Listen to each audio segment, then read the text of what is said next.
Reason number 3. Presbyterian dissenters seem to have just ground to dissent from this Revolution Church because she is apparently Erastian in her principles and practice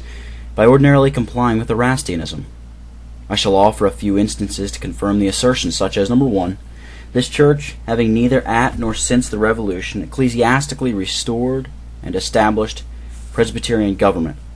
the Parliament by their 5th Act, 1690, indicted and appointed the First General Assembly as the first specimen of their Erastianism over the new constitute church, which afterwards came to be practical, as was both seen and felt in their frequent calling, dissolving, and adjourning assemblies, sometimes to an indefinite time, as appears from the King's and Queen's proclamations for that effect, by the sound of trumpet over the cross of Edinburgh. So the Assembly 1690 being dissolved, the next was appointed to be held at Edinburgh, November 1st, 1691. But, number 1, I find a proclamation by the King adjourning the General Assembly from that 1st of November 1691 until the 15th of January 1692. Number 2, a proclamation by the King indicting a General Assembly to meet at Edinburgh the 6th of December 1693, none of which were suffered to meet until March 29th of 1694. The Assembly 1694 dissolved. The next day was to be held at Edinburgh, the first Thursday of April 1695. But before that day, number 3, I find a proclamation by the King adjourning the General Assembly from the first Thursday of April until the 11th of July 1695. Fourth, I see a proclamation by the King adjourning the General Assembly from the 11th of July 1695 unto the 20th of November 1695. Fifth, I see a proclamation by the King adjourning the General Assembly from the 20th of November to the 17th of December 1695, not being sooner allowed to sit. And, to make out the half-dozen, I find a proclamation by Queen Anne for calling a General Assembly to meet at Edinburgh 1703. These are sad swatches of Erastianism in a settled and constituted state of the Church, and seeing there was no just testimony given against them answerable to these encroachments, a tame compliance therewith may be justly construed a consenting thereunto. Number 2. This church, foresaid, being under the restraint of the civil powers, her Assembly 1692 was Erastianly dissolved before they made any act, for no acts of Assembly are extant from 1690 to 1691, and often thereafter not only prorogated, but restricted to their proceedings, raised and dissolved in the magistrate's name and authority, as was that in May 1791.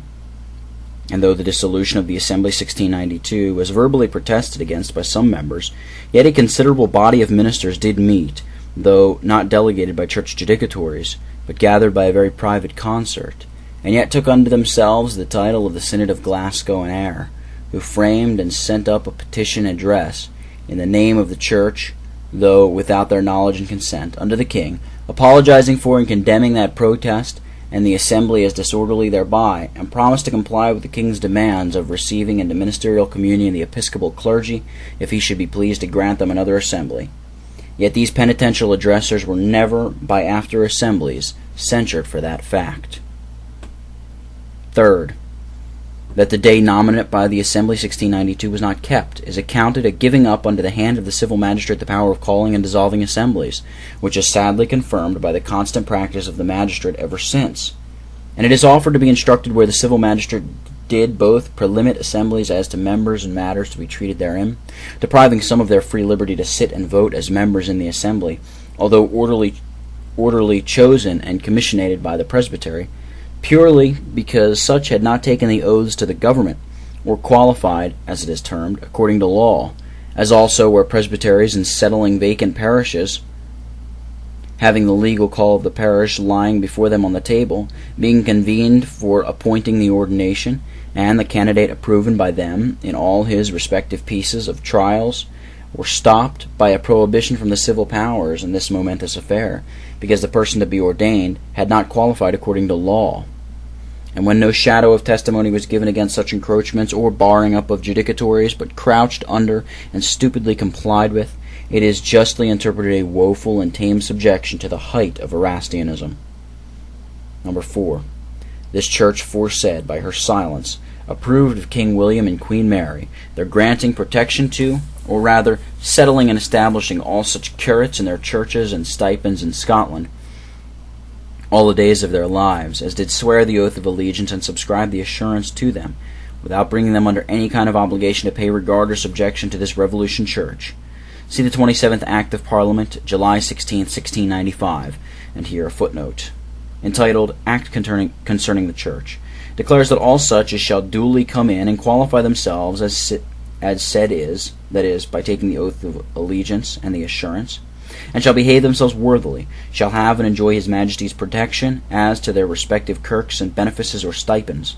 without any part of government in general assemblies, synods, or presbyteries, unless they be first duly assumed by a competent church judicatory, providing nevertheless that as the said ministers are left free to apply or not to the foresaid church judicatories, etc., compared with the 2nd Act of Parliament 1700, the 3rd Act of Parliament 1702, and the 2nd Act of Parliament 1703. The 6th Act of Parliament 1706, by which means the old Scots prelacy still remained established and secured by the Revolution establishment upon its old footing until the English popish prelacy was sent into this kingdom and protected, if not established, by an act of almost boundless toleration, and enacted by the Union Parliament, which is somewhat more than a simple toleration, and the Revolution Church has no more but acts of Parliament for securing her and her government. And seeing, which is alike true and observable, all these acts foresaid do equally and mutually secure and establish the Prelatic and Revolution Church in their respective privileges and benefices, and this so very noticeable Erastianism peaceably submitted unto, it seems abundantly evident that this Revolution Church is Erastian in her constitution, government, principles, and practice, which adds no beauty and as little happiness to her establishment. Hence there is no ground left to wonder why Presbyterian dissenters refuse communion with this church when they see her swimming down the impure puddle of Erastianism, and see themselves bound to stand fast in the liberty wherewith Christ hath made them free, lest they be entangled with any sinful yoke of bondage. And here I must say, by the way, though I hate rash courses, and I hope would not stand to condemn in myself, as well as in others, a running upon and rushing into untrodden paths, yet God hath made our way so plain of old, as the wayfaring man, though a fool, needs not err in it. These are no novelties or notions. These are no new and dark things. We are bound to have to contend for. We are bound and have to contend for. Is covenant keeping with God a disputable point? Is it doubtful whether Christ be absolute in His own house? And is not Erastianism a downright encroachment upon His royalties? Or falls it under debate whether Christ is to be obeyed rather than man? And truly the course and carriage of this church, at and since the Revolution, so directly opposite to the ways of God, hath left no place for doubting about duty, if men were delivered but from neutrality, indifferency, and self. Number 5. This church foresaid hath unworthily, yea, sinfully submitted unto not only the civil court and council, their appointing causes and diets of fasts, thanksgivings, oaths, patronages, and tolerations, etc., such as the monthly fasts appointed by King William, to be kept for the good success of the war against Louis XIV, in favors of the Pope, etc., which he was obliged to prosecute by virtue of a covenant made at Hague, February of 1691, with the Allies, to be seen in the declaration of war against France, date foresaid, printed at London by authority, wherein it is said, quote, that no peace be made with Louis XIV, till he hath made reparation to the Holy See, for whatsoever he has acted against it, and till he make void all those infamous proceedings of the Parliament of Paris, against the Holy Father Innocent the 11th, unquote, in which the Pope's supremacy is plainly acknowledged, in the observation of which fast the Church, in praying for the success of that war, did immediately pray for the Pope's success, and how agreeable this was with Protestant, to say nothing of Presbyterian, principles, seems paradoxical. I say this church did not only submit unto these fasts just now mentioned, in King William's reign, which was a bad beginning, but also since hath reigned that part of the church's rights to the Erastian powers and anti-Christian prelates, as seems evident from her own acts of assembly, Act 7th, 1710, Act 4th, 1722, Act 5th, 1723, and Act 5th, 1726, and common practice destructive of the church's intrinsic power and privileges. Hence I cannot see how Presbyterian dissenters can, in a consistency with Presbyterian principles, join with the church settled upon, and continuing in a course so very opposite thereunto, seeing she is Erastian, not only insofar as she is guilty of that complexly with other evils of the late times, as was shown above, but also in her present establishment and exercise of her discipline, in regard she is constituted upon the same level with the late prelacy, which none doubts to have been Erastian. As may appear from this. Number 1. Prelacy was never ecclesiastically asserted, neither as presbytery, by an explicit and formal act of assembly since the Revolution. Second, the prelatists' high ecclesiastic court was called, adjourned, and dissolved in the king's name, so likewise are the assemblies of this present church. Number 3.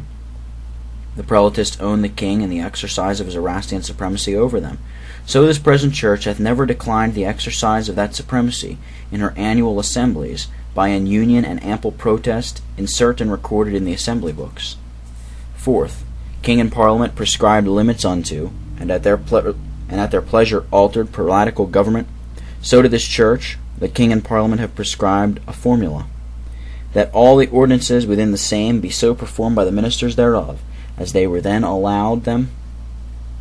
or should be thereafter declared by their authority, as the very act itself bears. Parliament 1, W&M, Session 4, 1693, Act 23. Fifth, the greatest part of the ministers of the Revolution Church sinfully complied with an Erastian requisition of the British Parliament 1737, enjoining them to read from the pulpit the first Sabbath of every month for the space of a whole year, an act framed for the apprehending of those who execute Captain Porteous, who had killed some people at the execution of one Wilson, a smuggler, under the pretense of exclusion of their seats in church judicatories and deprivation of stipends in case of failure. By the same authority, they were, by solemn act of Parliament, appointed to the infamous office of publicans, or tax-gatherers, of that unlawful tax called the christening tax. And, though their inferior church officers behoved to apply their hands to the drudgery, yet they were silent in general. No open testimony was given by them against such an irreligious Erastian encroachment. And worse, when an overture last year was brought to the General Assembly to reform what is called nominal and fictitious qualifications, to enable them, clergymen, to vote for members of Parliament, it was reprobated and rejected by that body of men which evidence another step to episcopal dignity, was aimed at by Scottish clergymen. All which are glaring evidences that they hold of another head than the Church's head, Christ. Objection. The Assembly at Glasgow 1638 was called by the civil magistrate's authority. The Assembly at Westminster 1643 was called by the authority of the Parliament of England. And the third section of the 23rd and second section of the 31st chapters of the Westminster Confession of Faith allow the civil magistrate a power to call synods and be present at them. Answer. The civil magistrate should keep both tables of the law, and are promised as a blessing to the Church under a New Testament dispensation to be given for nursing fathers, etc., which doubtless will have a more full accomplishment in due time. Quote, when the Lord's people shall suck the breasts of kings, and when the light of the moon shall be as the light of the sun, and the light of the sun shall be sevenfold as the light of 7 days, in the day that the Lord bindeth up the breach of his people, and healeth the stroke of their wound. Unquote. Isaiah 30, verse 26. The lawful magistrates have a power to call synods, etc., in an extraordinary and broken state of the Church, which was the very case of the Church of Scotland 1638 and of England 1643, is not refused. And the civil magistrate's power of calling assemblies mentioned in the foresaid chapters of the Confession seems to extend no farther. I frankly own a lawful magistrate hath authority in such a case, and it is his duty, quote, to take order that unity and peace be preserved in the Church, as in section 4 said, that the truths of God be kept pure and entire, that all blasphemies and heresies be suppressed, all corruptions and abuses in worship and discipline be prevented and reformed, and all ordinances of God duly settled, administered, and observed. Unquote. And in this I am of the mind Presbyterian dissenters do cordially agree with the Church of Scotland, whose mind may seem in their act approving and in part explaining the Confession of Faith, Assembly 1647, Session 23. The words are, quote, it is further declared that the Assembly understandeth some parts of the second article of the 31st chapter only of kirks not settled or constituted in point of government, etc. Unquote.